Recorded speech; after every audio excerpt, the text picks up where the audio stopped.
a landlord thought she had found the perfect excuse to keep a tenant's money, until one tiny detail in a police report completely destroyed her entire story.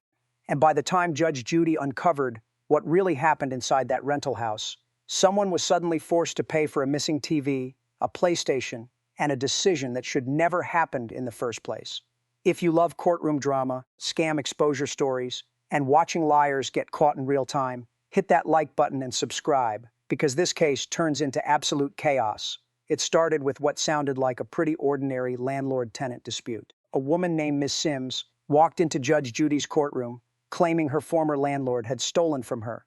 Not only had the landlord kept her security deposit, but according to Miss Sims, she had also thrown away some of her family's belongings before they were fully moved out of the house. Now, at first glance, the landlord sounded confident. She insisted she had every right to keep the deposit. According to her, the tenant failed to give proper notice before moving out, damaged the property, abandoned trash everywhere, and even left behind a dog. And honestly, for a moment, it sounded believable because when Judge Judy started asking questions, the situation immediately began sounding messy. Very messy. Mess. Sims admitted the house was crowded. It wasn't just her and her children living there. There was a roommate, then another adult moved in later. There was a grandson, a 24-year-old daughter. Extra people Judge Judy quickly realized weren't originally part of the lease agreement. And that's when Judge Judy did what she always does best. She started doing the math. The total rent was only $950, but two of the adults were supposedly paying $400 each, which meant Miss Sims and multiple children were technically only covering around $150 of the rent themselves. Judge Judy immediately paused.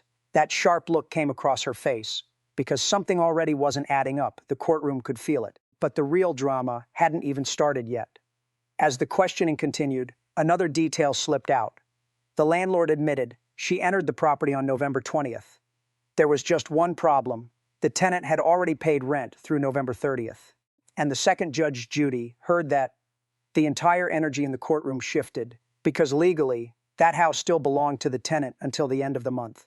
The landlord wasn't supposed to be inside at all. But instead of backing down, the landlord doubled down. She claimed she had no choice. According to her, the locks had been changed. The utilities were turned off. And worst of all, there was supposedly an abandoned dog trapped inside the property. Now suddenly the case became something bigger, not just a security deposit fight. Now it sounded like abandonment, neglect, possible property damage. And for a brief moment, it looked like the landlord might actually win this case. But then Judge Judy started peeling the story apart piece by piece, and everything began collapsing. Fast first, Judge Judy pointed out the obvious. If the tenant had already paid through the 30th, why rush into the property on the 20th? Why not wait 10 more days? That question hit hard, because the landlord didn't really have a good answer.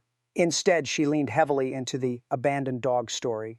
But that explanation immediately started falling apart too. Judge Judy discovered the dog wasn't abandoned at all.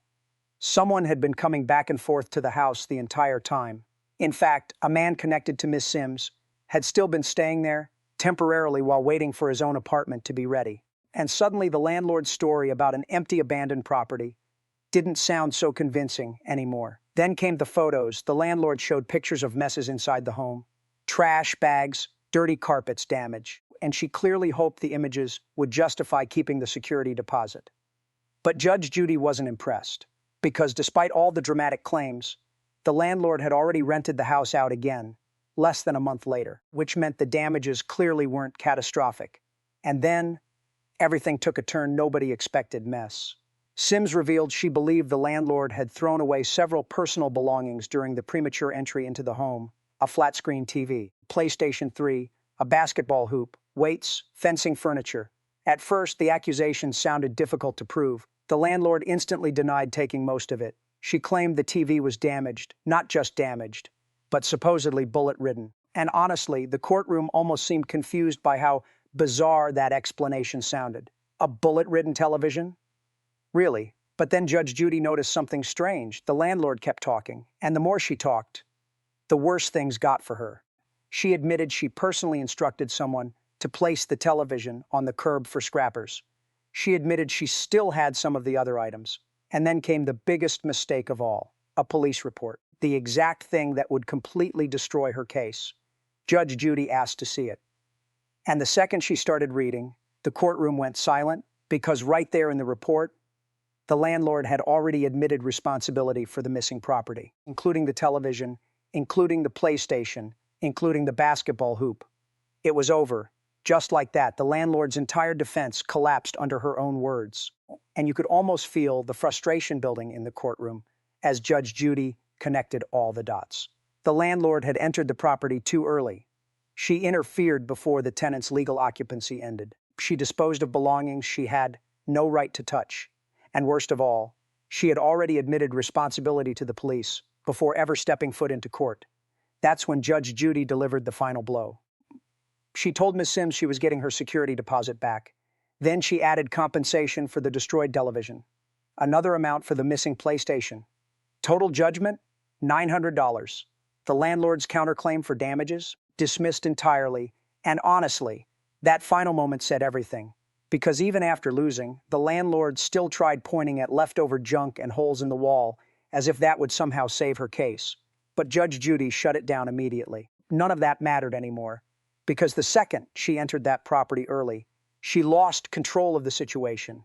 And that's what made this case so fascinating. Not the trash, not the arguments, not even the missing TV. It was the psychology behind it all. The landlord became so convinced she was justified that she ignored the one thing that actually mattered, the law. And once she crossed that line, every decision after that came back to haunt her. Meanwhile, Miss Sims walked away with a judgment in her favor, but not without learning her own lesson too. Because Judge Judy made it crystal clear the house was left in rough condition. The cleanup was real, the situation was chaotic, and neither side walked out looking perfect. But one side crossed a legal boundary first, and in Judge Judy's courtroom, that changes everything. By the end of the case, the landlord looked stunned, the tenant looked emotionally exhausted, and the audience watching at home got another reminder of why these courtroom battles become so addictive. Because sometimes the smallest mistake destroys an entire case, and sometimes the evidence that buries you is your own mouth. If you enjoyed this courtroom breakdown, make sure to subscribe, like the video, and drop a comment below telling us who you think was more wrong in this situation, the messy tenant or the landlord who pushed things too far. And if you want more insane Judge Judy cases where lies unravel in real time, stick around for the next video, because the next courtroom showdown gets even crazier.